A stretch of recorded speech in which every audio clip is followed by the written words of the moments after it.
4 million euros. In Bitcoin, packages sit on the table ready for shipment. Outside the window, a quiet German suburb. This is the moment German police raid the headquarters of the country's biggest online drug lord. In the search, they will find 341 kilograms of narcotics, enough to supply every major music festival in Europe for a whole year. But here is the most interesting part. This entire empire belonged to one person, a 19-year-old teenager who ran it all from his childhood bedroom. How the hell was this possible? And how, after surviving all this, did he manage to do it again?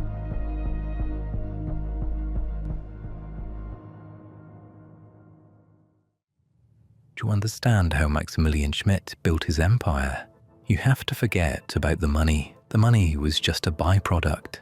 The real reason was hiding right here. For Schmidt, the real world was a disappointment. Socially awkward, he likely felt like an outsider, invisible, but behind a keyboard, he was an architect. The digital world was his kingdom because he understood its rules better than anyone else. This wasn't just an escape from reality.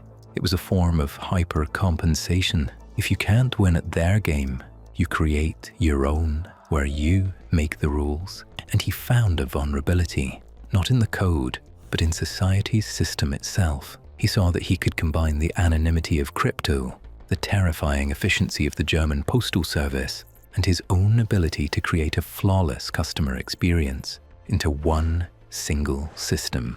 And in that moment, his criminal instinct was born. It wasn't a lust for profit. It was an idea to create a perfect system that worked by his rules. This was his game, his way of proving to the world that his code, his logic, his mind were superior, and this game was about to bring him millions.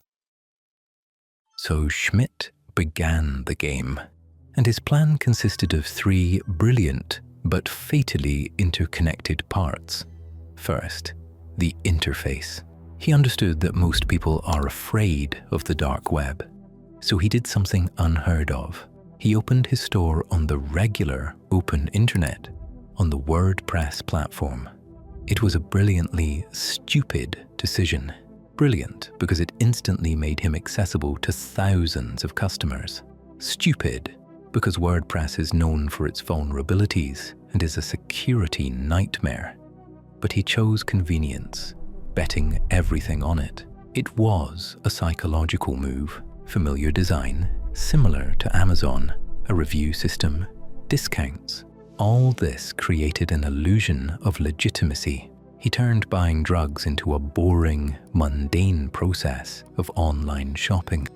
Second, the money. In 2013, Bitcoin was still the Wild West of digital finance, the perfect tool for those wanting to remain anonymous. Schmidt didn't just accept payments. He likely ran his revenue through mixers or tumblers, digital laundromats that blend cryptocurrency from thousands of sources to make tracing it almost impossible.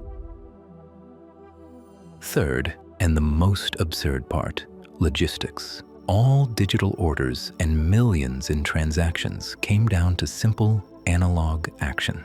Day after day, hour after hour, he weighed, vacuum sealed, and packed thousands of parcels alone. To ship them anonymously, he used pack stations, automated DHL postal terminals that allow sending a package without human contact. He turned his childhood bedroom into a 24/7 logistics hub. The system worked flawlessly, but it was this physical, dirty, analog process that would eventually destroy his perfect digital fortress.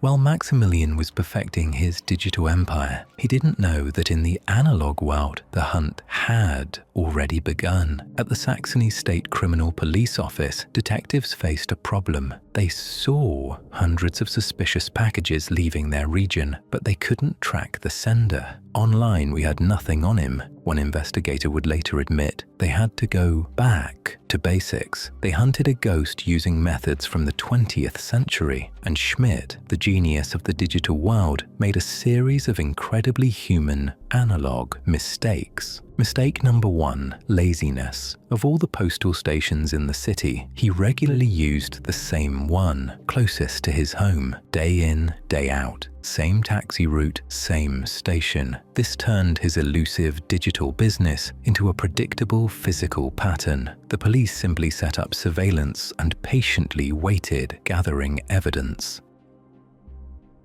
Mistake number 2, negligence.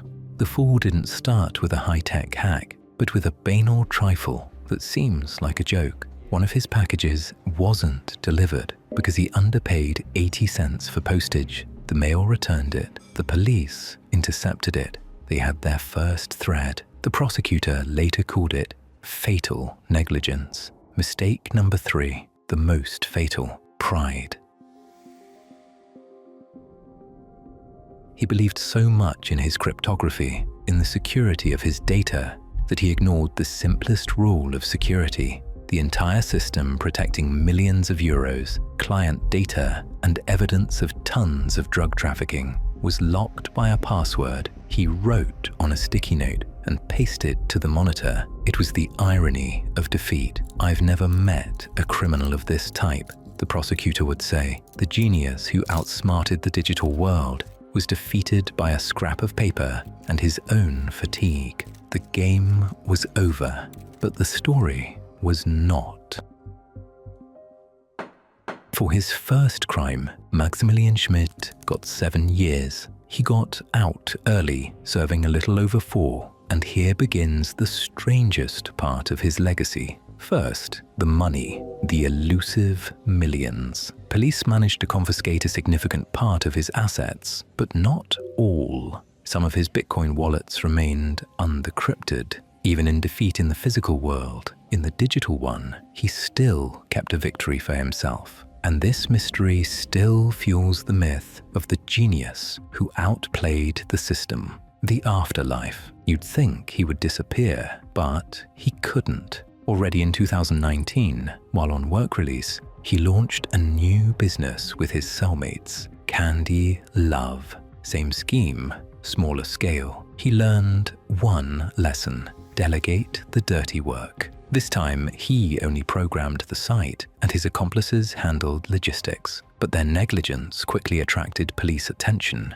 This was the final proof that it was never about the money. It was about the game, about an intellectual challenge. It had become his identity. And finally, the legal paradox. For the second crime, he was convicted again. He appealed, hoping for a lighter sentence due to the new liberal cannabis laws in Germany. The logic was simple. If cannabis is partially legalized, the sentence for selling it should be lower, and his sentence was indeed overturned. But the appellate court, reviewing the case, saw something he missed: the presence of accomplices. This means organized gang activity, which carries a much heavier crime with a minimum penalty of 5 years. His own move in the game against the system turned against him, opening the way for an even harsher sentence.